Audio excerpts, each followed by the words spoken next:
Assalamualaikum warahmatullahi wabarakatuh. Innal hamdalillah nahmaduhu wa nasta'inuhu wa nastaghfiruh wa na'udzu billahi min syururi anfusina wa min sayyiati a'malina may yahdihillahu fala mudilla lahu wa may yudlil fala hadiya lahu.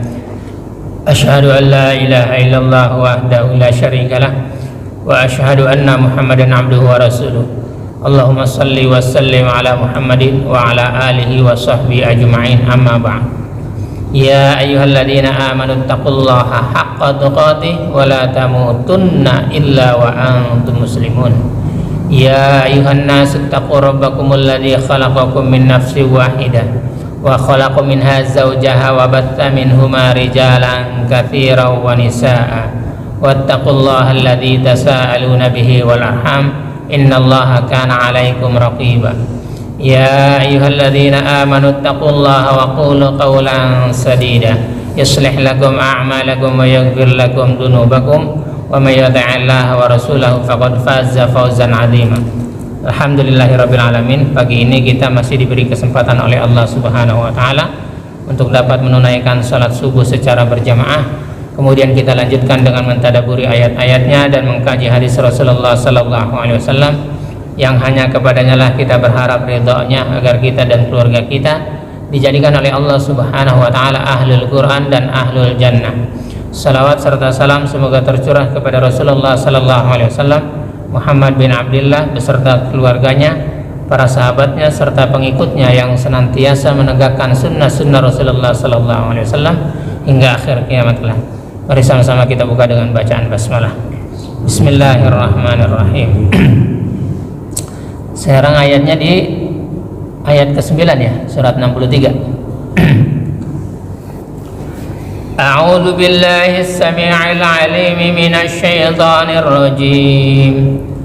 Ya ayyuhalladzina amanu la tulhikum amwalukum wala auladukum an dzikrillah wa may yaf'al dzalika fa ulaika humul khasirun.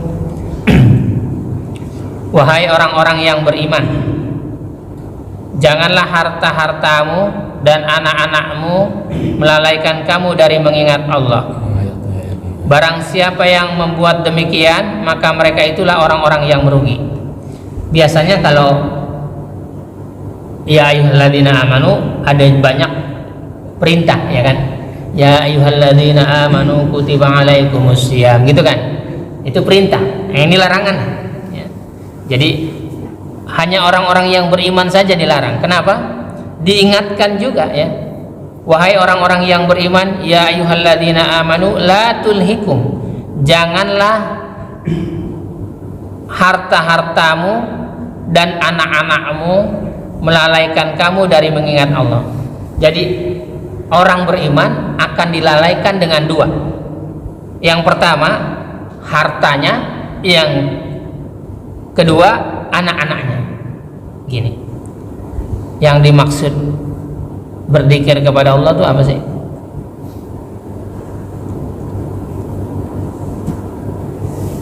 Salat berzikir nggak? Salat berzikir nggak? Berzikir.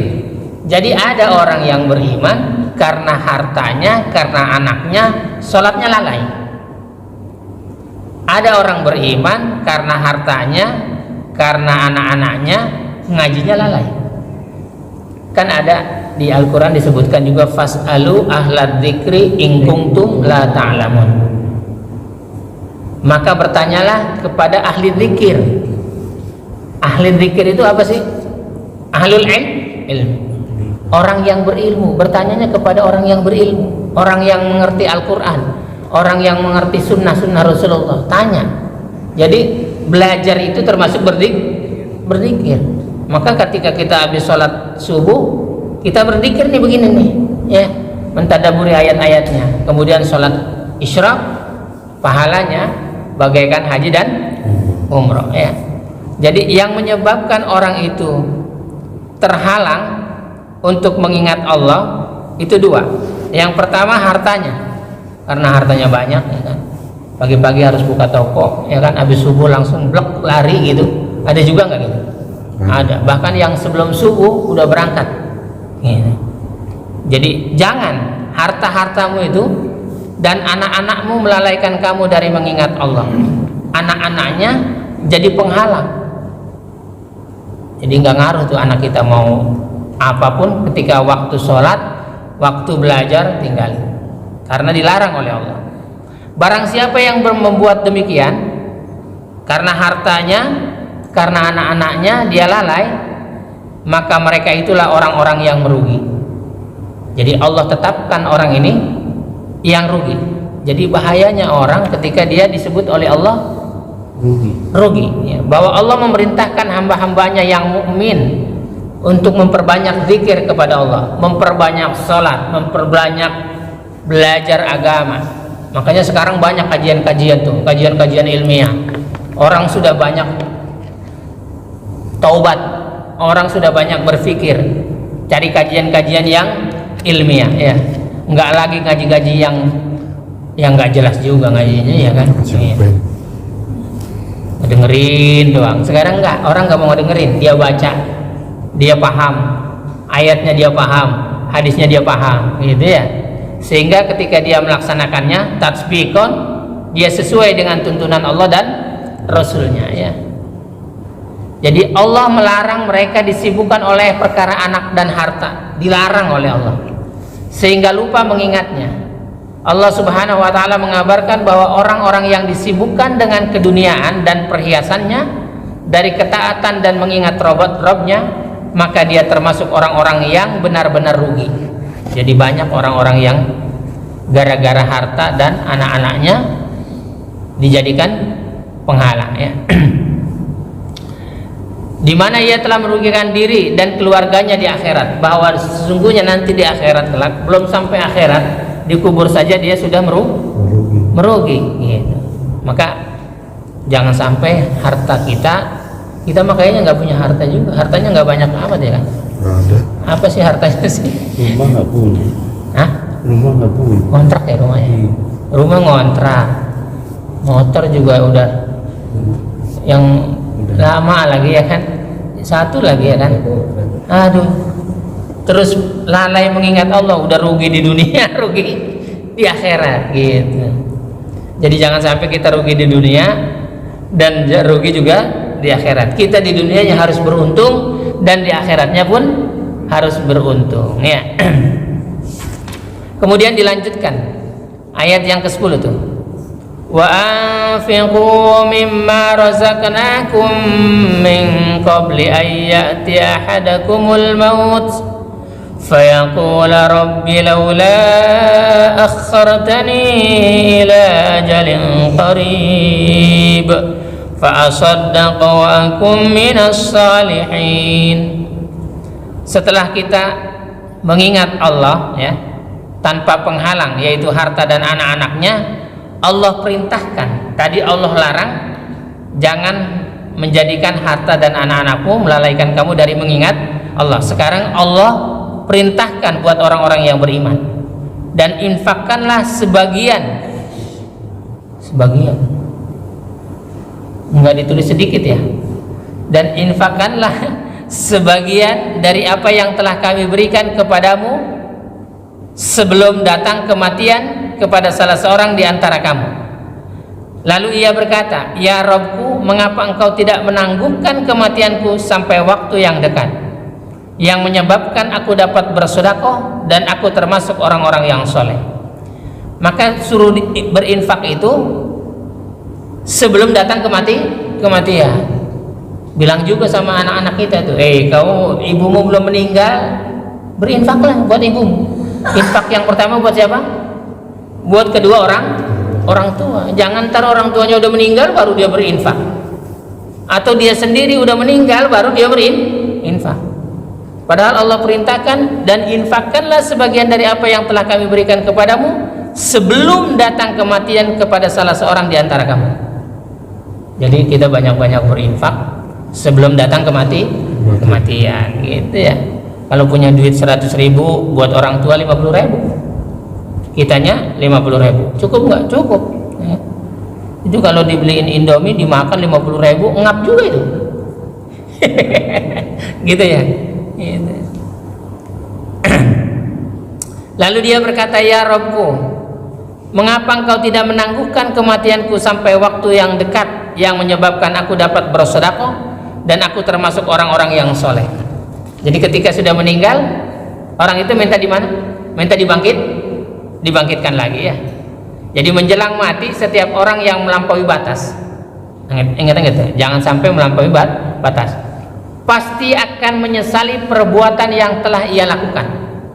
Jadi setiap orang yang melampaui batas akan menyesali apa yang telah ia lakukan. Ia meminta agar umurnya diperpanjang walaupun hanya sebentar. Kira-kira kalau udah mau dicabut nyawanya, kamu mau berinfak nggak? Kelihatan tuh malaikat mautnya ada tuh datang. Eri, kamu mau dicabut nyawanya. Kira-kira kamu mau berinfak nggak? Dikasih semua. Kasih semua aja dah, ya kan, gitu, ya kan. Habisin. Ia meminta agar umurnya diperpanjang walaupun hanya sebentar untuk bisa melaksanakan apa-apa yang telah ditinggalkannya. Yang lalu telah berlalu dan yang akan datang pasti terjadi. Semuanya akan mendapatkan balasan sesuai dengan kelalaiannya. Maka jangan sampai kita termasuk orang-orang yang lalai ya. Nggak boleh tuh ya. Termasuk orang-orang yang lalai. Sampai Allah Subhanahu wa taala berfirman di surat Ibrahim tuh ya. Surat ke-14 ya, ayat 44. Silakan dibuka. Ini orang-orang kafir nih. Orang-orang kafir. Tadi orang-orang beriman, sekarang orang-orang kafir. A'udzu billahi as-sami'il 'alim minasy syaithanir rajim. وأنذر الناس يوم يأتيهم العذاب فيقول الذين ظلموا ربنا أخرنا إلى أجل قريب نجب دعوتك ونتبع الرسل أولم تكونوا أقسمتم من قبل ما لكم من زوال. Dan berikanlah peringatan wahai Muhammad. Allah memerintahkan kepada yang mulia Rasulullah sallallahu alaihi wasallam agar memberikan peringatan kepada manusia pada hari ketika azab datang kepada mereka. Maka orang yang zalim berkata, ya Tuhan kami, berilah kami kesempatan kembali ke dunia walaupun sebentar. Niscaya kami akan mematuhi seruan Engkau dan akan mengikuti rasul-rasul. Saya mau kalau dikembalikan lagi mau ngaji lah. Enggak bisa balik lagi kau. Enggak bisa balik lagi ya. Niscaya kami akan mematuhi seruan Engkau dan akan mengikuti rasul-rasul. Kepada mereka dikatakan, bukankah dahulu di dunia kamu telah bersumpah bahwa sekali-kali kamu tidak akan binasa? Jadi sesungguhnya orang-orang kafir itu merasa dirinya akan hidup selama-lamanya ya. Jadi Allah berfirman itu ya di surat Ibrahim ayat 44. Kemudian dilanjutkan di surat Al-Mu'minun ayat 99 sampai dengan 100 tuh. Al-Mu'minun dan Al-Mu'min beda tuh ya. Al-Mu'minun surat keberapa? 23. Kalau Al-Mu'min Al-Mu'min surat Ghafir itu 40 ya. Kemarin udah sebut ya. Iya kan? Lupa ya? Iya, karena udah hampir 1 bulan belum makan pala kambing lagi. Iya, sebentar lagi ya. Kamu tanggal berapa potong kambingnya? Jadinya tanggal 17 Majuin tanggal 17. Berapa kambingnya? 4. Alhamdulillah 4 kambing. Wih, kenyang kita ini makan 4 kambingnya. Keren kamu, keren. Potong kambingnya 4, keren. Udah dapat kambingnya udah? Alhamdulillah. Ya. Kuping, palanya tuh khusus itu palanya ya. Palanya sama kakinya itu ya. Jangan lupa tuh buat ustadz itu ya. Palanya pakai. 99 ya. Hatta idza jaa ahaduhumul maut qala rabbi irji'un la'alli a'malu salihan fima taraktu kalla innaha kalimatun huwa qailuha wa min waraihim barzakhun ila yaumi yub'atsun. Demikianlah keadaan orang-orang kafir itu hingga apabila datang kematian kepada seseorang dari mereka, dia berkata, ya Tuhanku, kembalikanlah aku ke dunia agar aku dapat berbuat kebajikan yang telah aku tinggalkan. Sekali-kali tidak, sungguh itu adalah dalih yang diucapkannya saja, dan di hadapan mereka ada barzah. Apa itu barzah? Tempat atau keadaan orang mati pada sebelum dibangkitkan, yaitu di kuburan tuh barzakh itu ya, sampai pada hari mereka dibangkitkan. Jadi orang ini sekalipun dibangkitkan lagi tetap kafir gitu. Jadi cuma nipu-nipu Allah aja, emang kerjanya nipu, ya kan, kerjanya nipu ya, sehingga Allah tidak kembalikan dia akan mendapatkan penyesalan. Dan kita terhindar dari yang demikian itu. Kita tidak mau jadi orang-orang yang lalai. Iya. Ayat 11-nya, "Wala yu'akhirallahu nafsan idza jaa ajaluha wallahu khabirum bima ta'malun." Dan Allah sekali-kali tidak akan menangguhkan kematian seseorang apabila datang waktu kematiannya. Dan Allah Maha mengetahui apa yang kamu kerjakan. Jadi Allah tidak akan memberikan penangguhan kepada siapapun jika ajalnya telah tiba. Allah Maha mengetahui tentang siapa saja yang jujur dalam perkataan dan permohonannya. Jadi kalau orang-orang kafir mah nggak bakal jujur, minta dikembalikan juga dia tidak akan beriman, tidak akan bersedekah juga ya. Dan dia pun Maha mengetahui siapa saja yang kalau dikembalikan lagi ke dunia, niscaya ia akan kembali kepada keadaannya yang buruk di masa lalu. Kalau dikembalikan, dia kembali lagi kepada keadaan yang buruk ya.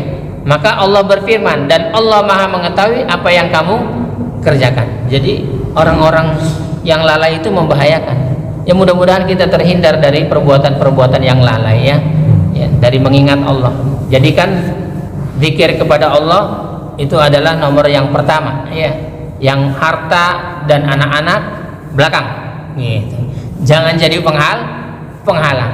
Harta banyak lebih baik jika dijadikan penunjang untuk berzikir kepada Allah. Anak yang soleh akan membuat kita bertambah kuat dalam keimanan. Dan jangan jadikan anak-anak itu penghalang ya. Mudah-mudahan kita termasuk orang-orang yang digolongkan oleh Allah Subhanahu wa taala, orang-orang yang beriman dan bertakwa kepadanya, dan Allah masukkan kita dan keluarga kita ke dalam surga Aden yang mengalir di bawahnya sungai-sungai. Subhanakallahumma rabbana wa bihamdika asyhadu an la ilaha illa anta astaghfiruka wa atubu ilaik.